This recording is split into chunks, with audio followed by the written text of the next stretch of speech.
के समापन समारोह में मंच पर विराजमान माननीय सर्वाधिकारी द्वय और आज के इस कार्यक्रम के मुख्य अतिथि प्रसिद्ध plastic surgeon doctor Vibhuti Bhushan ji, उपस्थित संघ प्रेमी सज्जनों, मातृशक्ति माताओं एवं बहनों, गणमान्य नागरिक बंधुओं तथा पूर्व उड़ीसा क्षेत्र से इस प्रशिक्षण वर्ग में आए हुए आत्मीय शिक्षार्थी स्वयंसेवक बंधुओं, सर्वप्रथम मैं आप सब लोगों के समक्ष क्षमा प्रार्थी हूँ। क्षमा किस बात की? आप सब लोगों के सम्मुख मुझे खड़े होकर अपने विचार रखने चाहिए, किंतु कुछ समय पूर्व लिगामेंट में समस्या होने के कारण चिकित्सकों ने अधिक देर तक खड़ा होने के लिए प्रतिबंध लगाया है। इसलिए आपके सम्मुख में बैठ कर के ही आज के परिप्रेक्ष्य में अपना विचार रखने वाला हूं।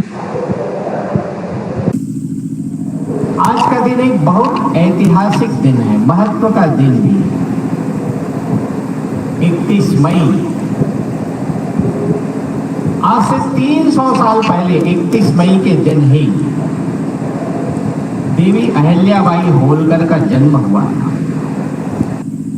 देवी अहिल्याबाई होलकर यानी आध्यात्मिक दृष्टि से भी अग्रगण्य, प्रशासनिक दृष्टि से भी कुशल और सभी दृष्टि से समाज सेवा की कूट कूट कर भावना लेकर काम करने वाली, जीवन पर्यंत समाज को ही अपना आराध्य मानकर ऐसा जीवन निर्वाह करने वाली अहिल्याबाई होलकर का 300वीं वर्षगांठ सारे देश भर में बहुत उत्साहपूर्वक संपन्न हुआ है।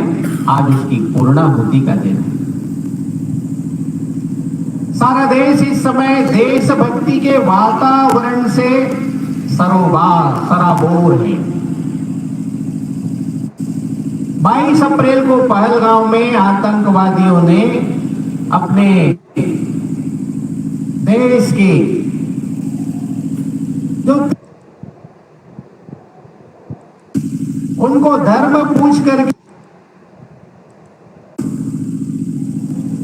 उसके जीवन को हुआ है, अपने देश की सेनाओं का शौर्य और सरकार की इच्छा शक्ति, संकल्प शक्ति, उन दोनों का अभिनंदन भी है। जब देश के आतंकवादियों के ठिकाने को 7 मई की रात्रि को 9 स्थानों पर नेस्तनाबूद कर दिया। इतना ही नहीं तो पाकिस्तान ने भारत पर सीमावर्ती क्षेत्रों में कुछ हमला करने की कोशिश की, उसको भी हमारे देश के वीर जवानों ने नाकाम कर दिया। भारतवर्ष के अंदर कोई भी ड्रोन भारत का किसी भी प्रकार से क्षति करने में समर्थ नहीं हुआ। उनका सारा डिफेंस सिस्टम हमारे देश की सेनाओं ने, हमारे देश के वीर जवानों ने उसको खत्म कर दिया। और इतना ही नहीं तो जिन एयरबेस विमानतल का उपयोग वो सब ऐसी हरकतों को करने के लिए करते थे, ऐसे 11 एयरबेस को भी 9 और 10 मई की रात्रि को सब प्रकार से नष्ट कर दिया। एक शौर्य और पराक्रम से भरा हुआ पूरा देश, कहीं भी जाओ चर्चा एक ही बात की होती है। आज ही एक मॉक ड्रिल का आयोजन हो रहा है। देश के अंदर ऐसा लगता है कि आगे क्या होगा। इस देश का नेतृत्व कहता है कि ऑपरेशन सिंदूर अभी समाप्त नहीं हुआ, अभी चालू है, आगे क्या होगा कहना कठिन। आज ही मैं एक अखबार में पढ़ रहा था, पंजाब की सीमा पर एक छोटा सा 12 वर्ष का किशोर आयु का बालक, उसका नाम श्रवण, तारालीन करके गांव, सेना का कैंप लगा था कि ये छोटा सा किशोर आयु का बालक उनको चाय पहुंचाता था, शरबत पहुंचाता था। कई प्रकार से उनकी सेवा में लगा था, उनको भी लगता था कि देश के जवान देश की सीमा की सुरक्षा के लिए लगे हैं तो मेरी भी कुछ भूमिका हो सकती है। ऐसे सारे देश के अंदर छोटे बालक से लेकर सबके मन में एक उत्साह का वायुमंडल, एक देशभक्ति का वायुमंडल है। राष्ट्रीय स्वयंसेवक संघ 1925 से उसकी यात्रा प्रारंभ होगी। 100 वर्ष, अभी अक्टूबर महीना आएगा उसमें 100 वर्ष पूरा हो जाएगा। ये 100 वर्ष की राष्ट्रीय स्वयंसेवक संघ की यात्रा आसान नहीं थी। कोई भी संगठन खड़ा होता है तो हम सब जानते हैं कि प्रारंभ में उपेक्षा का शिकार होना पड़ता है। उपेक्षा से जब आगे बढ़ता है तो विरोध और आलोचनाओं से उसको गुजरना पड़ता है। राष्ट्रीय स्वयंसेवक संघ भी उसी प्रकार विरोध और आलोचनाओं से गुजरा, और इतना विरोध, इतनी आलोचना कि हम सब जानते हैं 1948 में महात्मा गांधी जी की जघन्य हत्या का आरोप लगाने से भी चुके नहीं। देश के अंदर एक वातावरण जिस महात्मा जी के बारे में श्रद्धा सम्मान का भाव था, उसी की हत्या का आरोप संघ पर लगता है। संघ प्रतिबंधित हो जाता है, संघ पर प्रतिबंध लगता है। अपराध कुछ भी नहीं, लेकिन फिर भी द्वेषवश संघ को कटघरे में खड़ा करने की दृष्टि से, संघ की प्रतिमा को खंडित करने की दृष्टि से झूठा आरोप लगा। संघ के स्वयंसेवकों ने सत्याग्रह किया, या आरोप सिद्ध करो या हम पर से ये प्रतिबंध हटाओ। 77,000 स्वयंसेवक उस समय सत्याग्रह करके जेलों के अंदर चले गए। सरकार के पास तो कुछ था ही नहीं। अनेक प्रकार के आयोगों का गठन हुआ, उन सब ने भी फैसला दे दिया कि संघ का इसमें कोई दूर दूर तक भूमिका नहीं। संघ निर्दोष सिद्ध होकर हाईकोर्ट ने रद्द किया था। संघ कोई भूमिका नहीं थी, किंतु फिर भी उस समय भी 75 में आपातकाल लगा। उस समय भी संघ के 67,000 कार्यकर्ता सत्याग्रह करके जेलों के अंदर चले गए, और 1 महीने 2 महीने नहीं, 18 महीने जेलों के अंदर रहे। बाबू जयप्रकाश नारायण के नेतृत्व में समग्र क्रांति का आंदोलन शुरू हुआ, और देश के अंदर ये जो तानाशाही सरकार थी वो समाप्त होकर के फिर से देश के अंदर लोकतंत्र की पुनः प्रतिष्ठा हुई। इसमें भी हम सब लोगों ने संघ की भूमिका को देखा।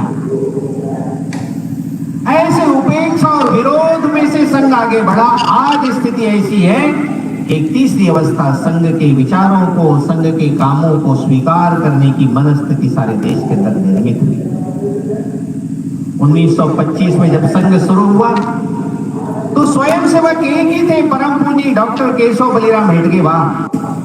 आज जब विचार करते हैं तो देश के अंदर लाखों लाख स्वयंसेवक हैं। एक एक प्रांत के अंदर लाखों स्वयंसेवक हैं। उसमें एक ही शाखा थी, नागपुर की मोहिते नामक शाखा। आज जब हम विचार करते हैं तो देश के अंदर 73,000 शाखाएं हैं।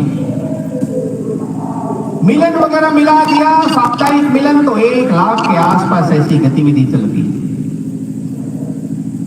उसमें एक ही संगठन राष्ट्रीय स्वयंसेवक संघ था।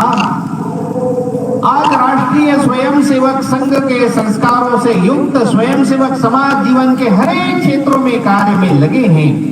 ऐसे 40 से अधिक भिन्न भिन्न प्रकार के संगठन स्वयंसेवक चला रहे हैं, और वे सब देशव्यापी संगठन हैं। इतना बड़ा व्याप राष्ट्रीय स्वयंसेवक संघ आज हमको दिखाई देता है।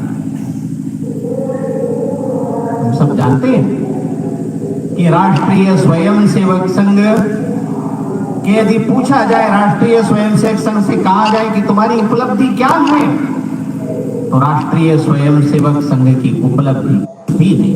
इन 100 वर्षों की उपलब्धि कोई उपलब्धि नहीं। उपलब्धि क्या है? तो उपलब्धि इतने लाखों स्वयंसेवक तैयार किए, और स्वयं सेवकों ने जो समाज जीवन के अंदर काम खड़े किए वो वास्तव में स्वयं सेवकों की उपलब्धि है। संघ की उपलब्धि तो केवल इतनी है कि उन्होंने लाखों स्वयं सेवक, लाखों जीवन ऐसे तैयार किए जिन्होंने देश को सर्वोपरि मान करके जीवन जीने का व्रत स्वीकार। यही संघ की उपलब्धि है। आज 100 वर्ष हो गए तो स्वाभाविक रूप से एक विचार उठता है क्या कि राष्ट्रीय स्वयंसेवक संघ करना क्या चाहता है। हम सब जानते हैं कि राष्ट्रीय स्वयंसेवक संघ इस देश की सर्वांगीण उन्नति के विचार को लेकर के चला। परम वैभव में तक स्वराष्ट्रम, इस राष्ट्र की सर्वांगीण उन्नति होना चाहिए। यानी क्या होना चाहिए? इस देश के पूर्व प्रधानमंत्री स्वर्गीय अटल बिहारी वाजपेयी कहते थे सत आघातों को सहकर जीवित हिंदुस्तान हमारा, जगत पर रोलीसा शोभित हिंदुस्तान हमारा। दुनिया का इतिहास पूछता रोम कहाँ यूनान कहाँ है, घर घर में शुभ अग्नि जलाता वह उन्नत ईरान कहाँ है।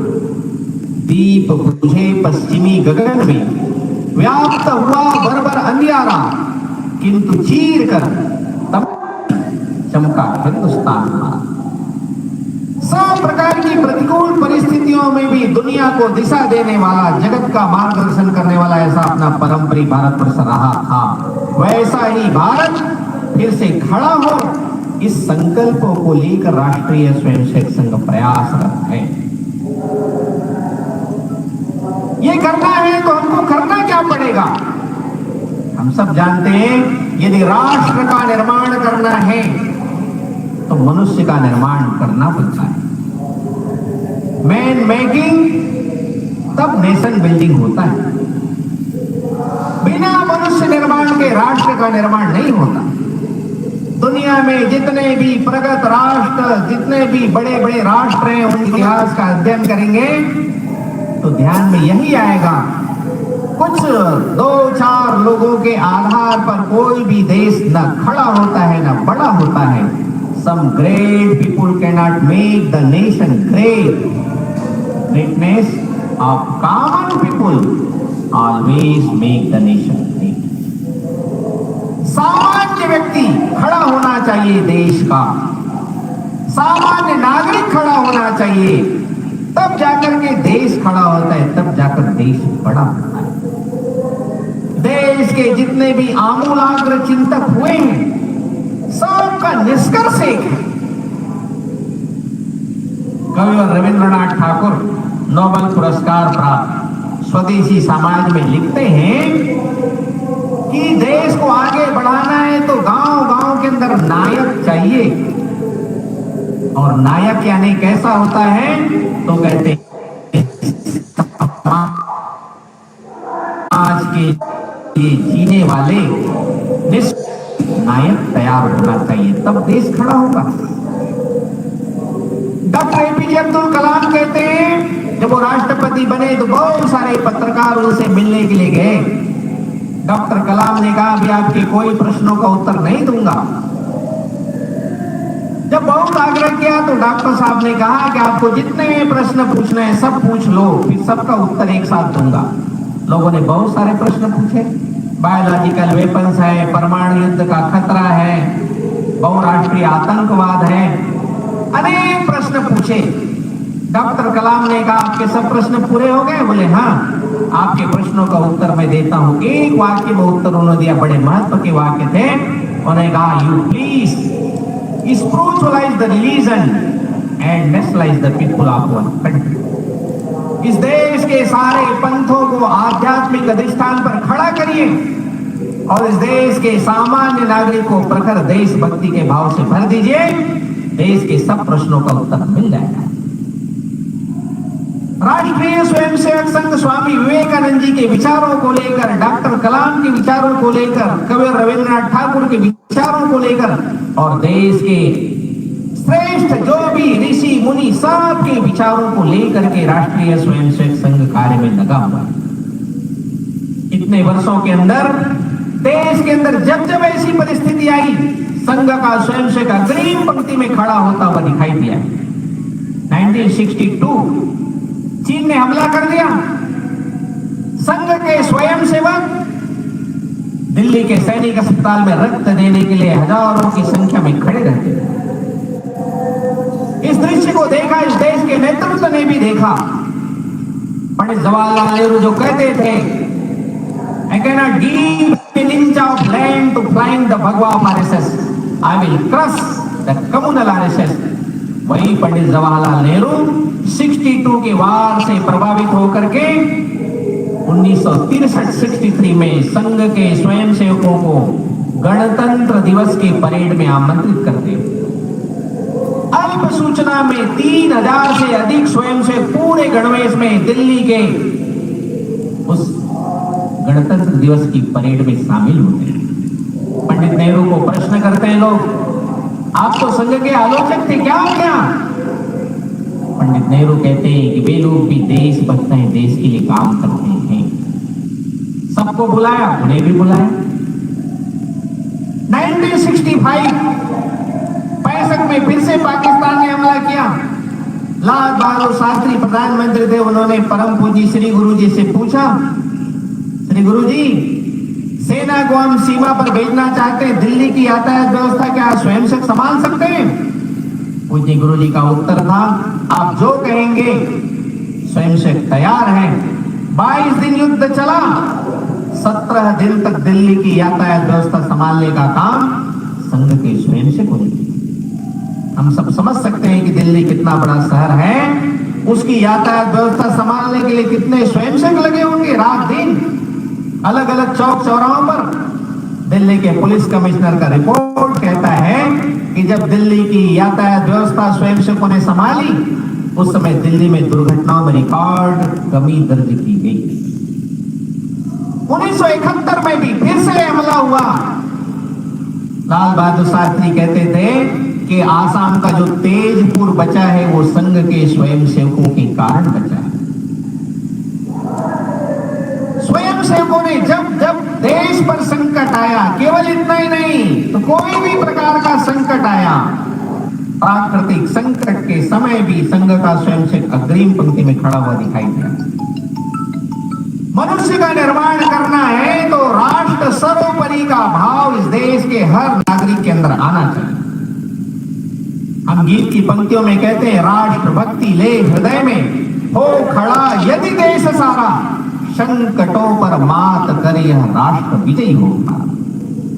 सब प्रकार की चुनौतियों को मात दे करके राष्ट्र आगे बढ़ सकता है यदि इस देश के अंदर हर नागरिक के अंदर राष्ट्र सर्वोपरि का भाव आ जाए। अच्छा मनुष्य निर्माण करना है तो और क्या करना चाहिए? तो इस देश के सामान्य नागरिकों के मन में संवेदना का भाव चाहिए। एक तो है वेदना और दूसरी संवेदना। कोई भी घटना देखते हैं तो हमको स्वाभाविक रूप से दुख होता है, पीड़ा होती है, किंतु जब हम उस दुख से दुखी होकर उसको दूर करने के लिए प्रयत्नशील होते हैं तब वह संवेदना बनती है। राष्ट्रीय स्वयं त्रस्त थी। झारखंड प्रांत के अंदर एक बैठक थी, ऑनलाइन बैठक थी, उसमें पलामू के एक उद्यमी वो कहते हैं बैठक में, भाई साहब मैं आरएसएस को प्रणाम करना चाहता हूं। मैंने कहा क्या बात हो गई, क्यों प्रणाम करना चाहते हैं? उनका उत्तर था, मेरे एक रिश्तेदार ठाणे में रहते थे, 84 वर्ष की आयु, बुजुर्ग, उनकी पत्नी 79 वर्ष, स्वास्थ्य खराब हो गया। उन्होंने समाचार भेजा दूरभाष से, एक उनके दामाद और बेटी रहते मस्कट में विदेश में, दूसरे रहते हैं अहमदाबाद में, दोनों को सूचना भेजी, किंतु न ट्रेन है न विमान है, कैसे आ सकते? 4 दिन के पश्चात उनकी मृत्यु हो जाती है। फिर से संदेश भेजा, कोई आने के लिए संभव नहीं था। क्या करना? उन्होंने विदेश के राष्ट्रीय स्वयंसेवक संघ को सूचना दी, वहां से सूचना भारत आई। यहाँ के कार्यकर्ता ठाणे में गए, पीपी किट पहनकर 4-5 स्वयंसेवक उस पते पर गए, उनका अंतिम संस्कार किया विधि विधान से, और उस माता जी को जो 79 वर्ष की थी उनको अहमदाबाद भेजने की व्यवस्था की। वो उद्यमी कहते हैं कि जब मेरे रिश्तेदार काम नहीं आए, जब मेरे पड़ोसी काम नहीं आए, ऐसे समय राष्ट्रीय स्वयंसेवक संघ के स्वयंसेवक काम आए, इसलिए मैं आरएसएस को प्रणाम करना चाहता हूं। ये कोई केवल एक घटना नहीं है, ऐसी हजारों घटनाएं देश भर के अंदर हुई है।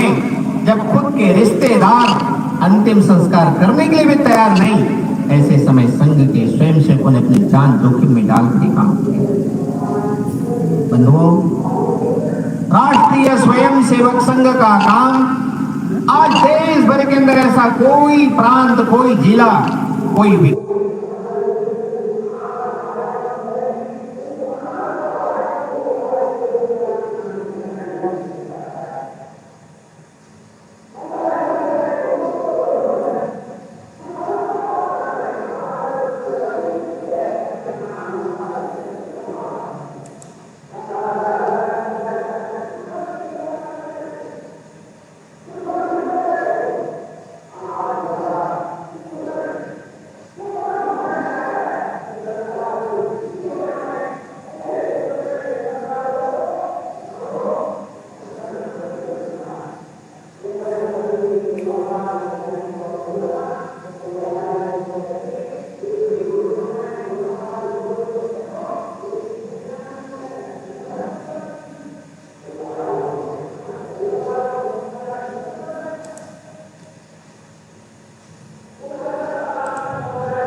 थोड़े हो रहे हैं। ऐसे समय में संस्कारों को हमको पक्का करना पड़ेगा। परिवार में जम्मू कश्मीर के एक परिवार में जाने का अवसर मिला तो परिवार के लोग कहते हैं देश को जोड़ना है तो परिवार को जोड़ के रखो, देश अपने आप जुड़ जाएगा। कितनी महत्व की बात की।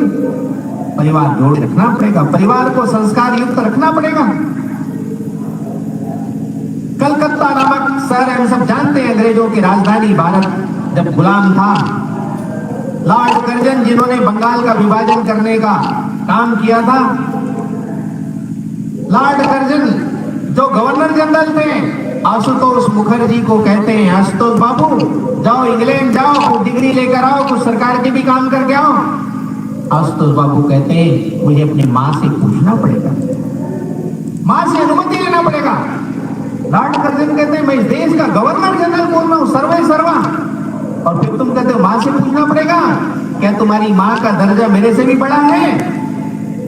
आशुतोष बाबू का उत्तर था मेरी मां का दर्जा से कई गुना बड़ा है। शायद आप इसको अनुभव नहीं करेंगे। मां से अनुमति मिली तब जाकर आशुतोष बाबू विदेश गए।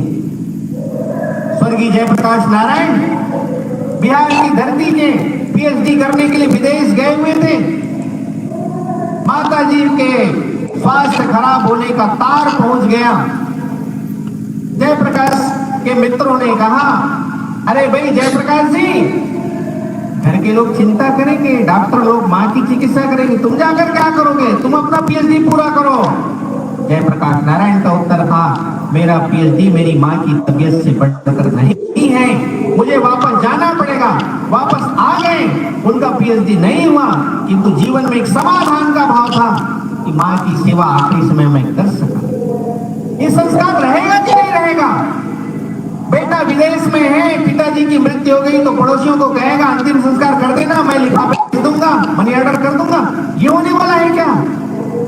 परिवार के संस्कार को बचाए रखने की बड़ी जिम्मेदारी आने वाली पीढ़ी में अभी हम सबके पास में है। परिवार संस्कारित रहेगा, परिवार देश को प्रथम मानकर जीवन जीने वाला बनेगा।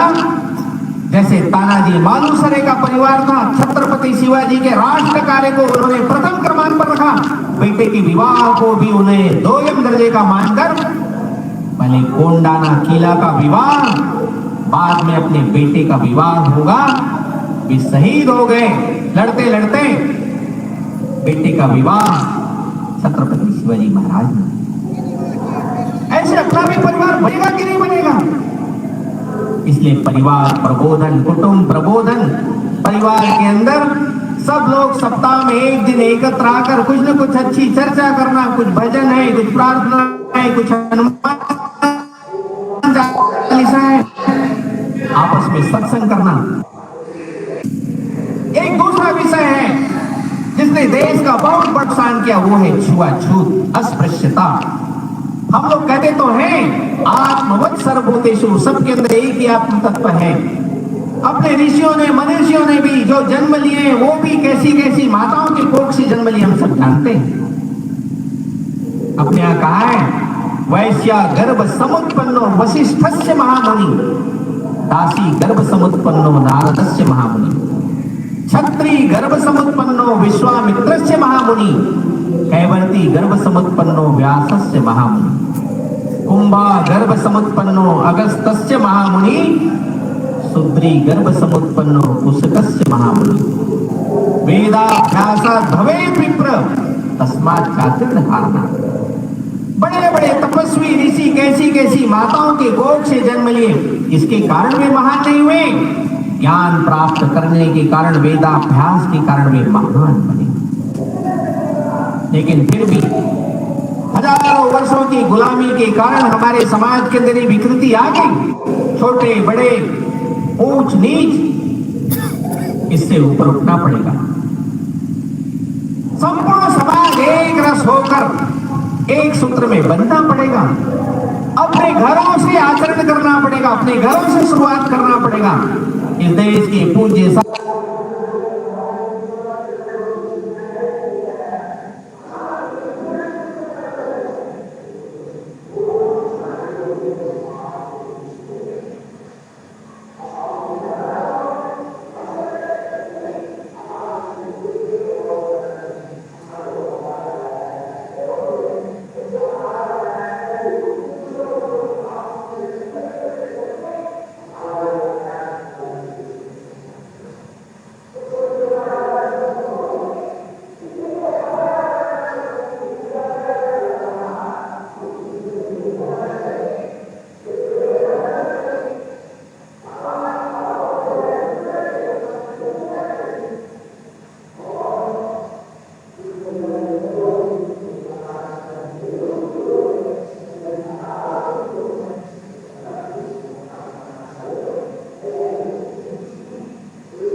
の前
ଏବେ ପୁରା କଟିଗଲା ହରି ଓମ୍।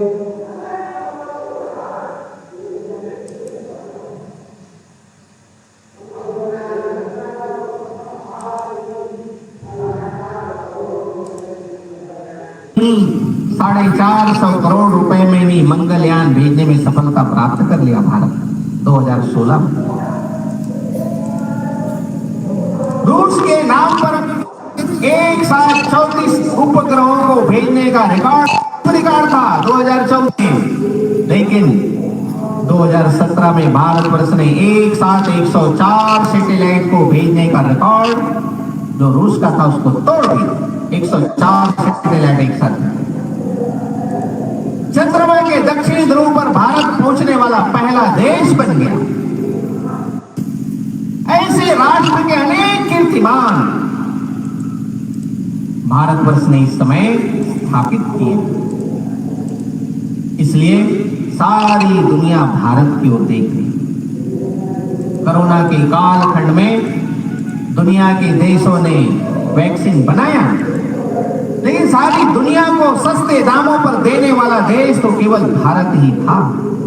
कोविशील्ड और कोवैक्सीन 206 रुपए में वैक्सीन बनाकर 100 से अधिक देशों को भारत ने दिया। क्यों दिया?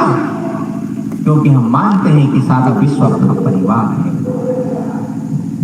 दुनिया के देश अमेरिका फाइजर बनाया, मॉडर्ना बनाया, कितना कीमती था, कोई खरीद नहीं सकता था।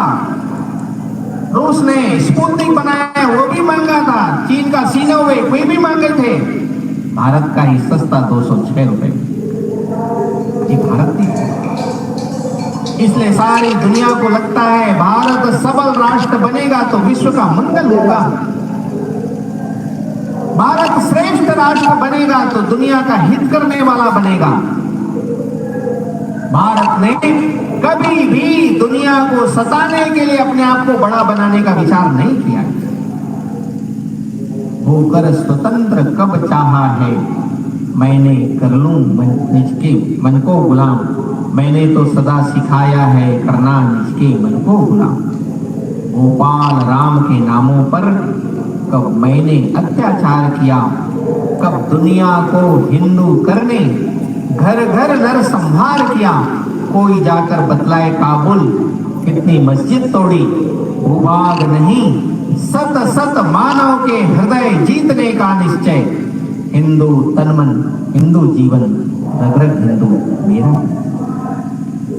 भारतवर्ष का संपूर्ण हिंदू समाज एक रस प्रखर देशभक्ति भाव से युक्त संवेदना को ग्रहण किया हुआ सब एक सूत्र में गूंथ करके सब खड़ा हो जाएगा तो दुनिया की कोई भी शक्ति भारत के इस और टेढ़ी दृष्टि से देखने का दुस्साहस नहीं कर सकती। ऐसा सामर्थ्यवान भारत, सबल भारत खड़ा करना, श्रेष्ठ भारत खड़ा करना, इसके लिए राष्ट्रीय स्वयंसेवक संघ का प्रयत्न चल रहा है। हम सभी बंधु राष्ट्रीय स्वयंसेवक संघ के कामों को निकट से केवल देखने वाले नहीं, अपितु प्रत्यक्ष भागीदार बनकर संघ को अंदर आकर अनुभव करें। संघ अच्छा लगता है तो संघ के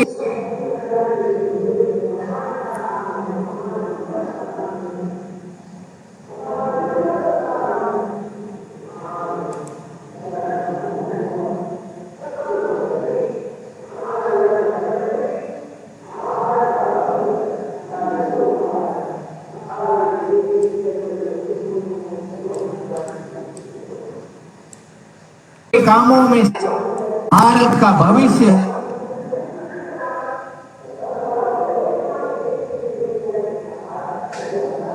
अच्छा ही होने वाला है।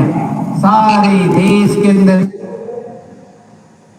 जो ऋषि मुनि है उसकी भविष्य होगी। बाकी की स्थिति स्वामी विवेकानंद जी भी यही कहते हैं, अर्नाल्ड टाइगर भी यही कहते हैं, 21वीं सदी में भारत विश्व गुरु बनेगा, हर क्षेत्र में तरक्की करेगा भारत। सब लोगों की भविष्यवाणी सत्य सिद्ध होने की दिशा में आज हम सबको दिखाई पड़ रहा है। इसलिए हम सबका भी योगदान होना चाहिए।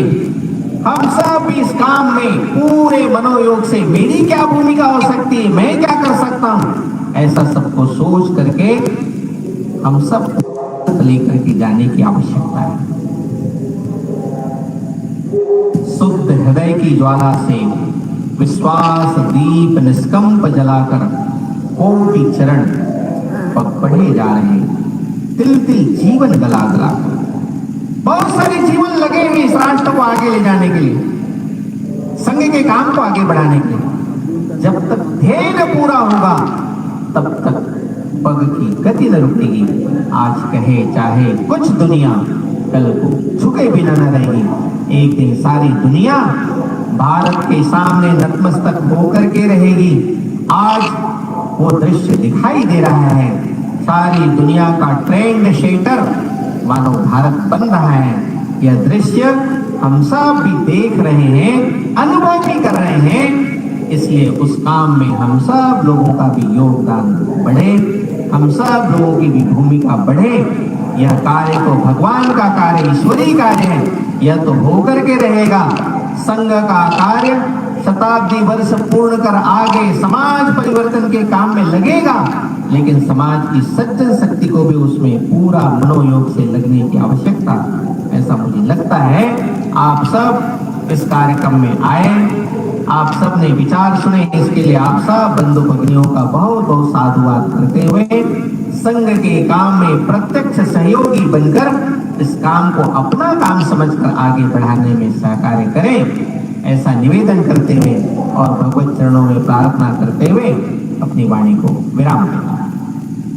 संघ उत्तिष्ठ आरभ।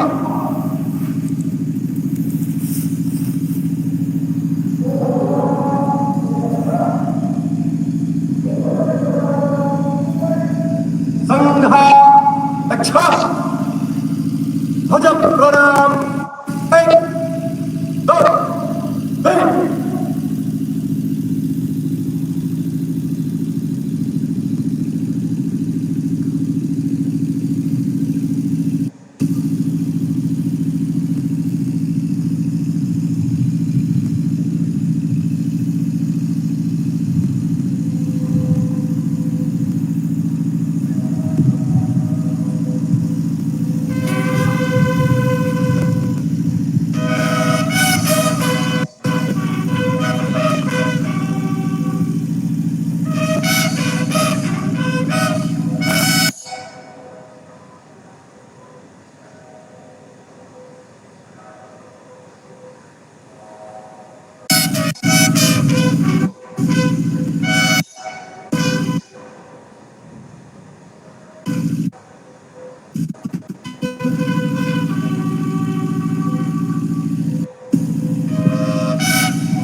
संघ वीर भारत वृत्त आरभ। स्वस्था।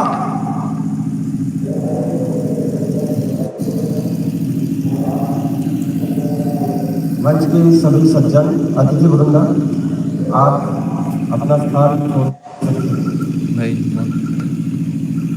शिक्षक